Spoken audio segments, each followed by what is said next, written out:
toucher n'est pas coulé, on va passer aux vraies valeurs, celles du sport. Toucher n'est pas coulé, c'est le tweet de notre capitaine, le capitaine du 15 de France, Antoine Dupont, victime d'une fracture maxillo-zygomatique. On a tous appris ça depuis ce week-end. Il s'est donc fait opérer, docteur Sen, 2 plaques lui ont été posées.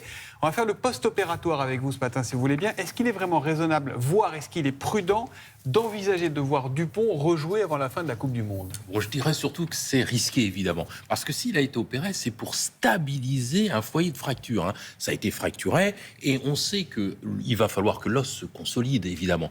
Et l'os ne peut pas se consolider avant 6 à 12 semaines. C'est comme ça, c'est la nature, c'est la physiologie qui l'exige. Alors, si justement on essaye de faire un petit calcul, il a été traumatisé, il a eu son traumatisme jeudi dernier, c'était le 21 septembre. Il a été opéré le lendemain.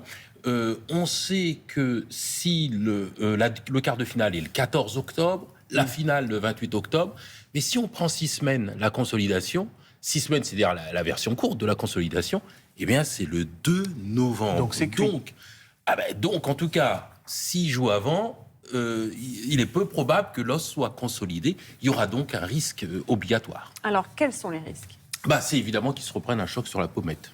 Se reprendre un choc sur la pommette, évidemment, ça peut aggraver la fracture. Il faut savoir que cet os malaire, en fait, forme également le bas de l'œil, ce qu'on appelle le plancher de l'orbite de l'œil. Ça veut dire que si on aggrave cette fracture, eh bien, ça peut être un risque pour l'œil, ce qui est quelque chose qui est relativement important. Et puis, souvent, quand on a ces opérations, quand on a cette fracture, on demande aux gens de ne pas faire d'efforts en glotte fermée, c'est-à-dire d'efforts en retenant sa respiration. Et ça, on le fait souvent, évidemment, au rugby. C'est un élément pour protéger l'œil et également. Et puis, le deuxième risque, c'est la baisse de performance.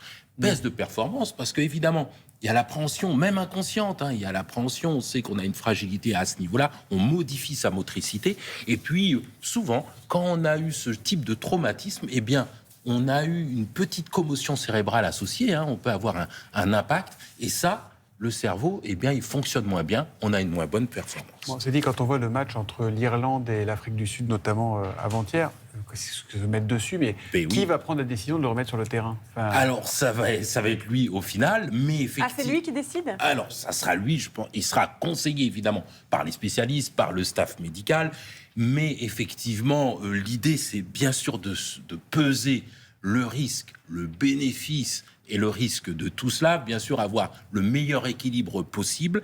Et quelquefois, on est obligé de répondre à une règle, la règle des 5 C. C'est quoi? C'est con, mais c'est comme ça. Mais non, attends, après, Romain Tamac, Antoine Dupont, non, ça va pas. Il ne peut pas porter un masque, vous savez, les ça masques. protège peu. Et Ça puis, en protège plus, peu, ça ne ouais. peut pas être un masque solide, malheureusement. C'est con, mais c'est comme ça.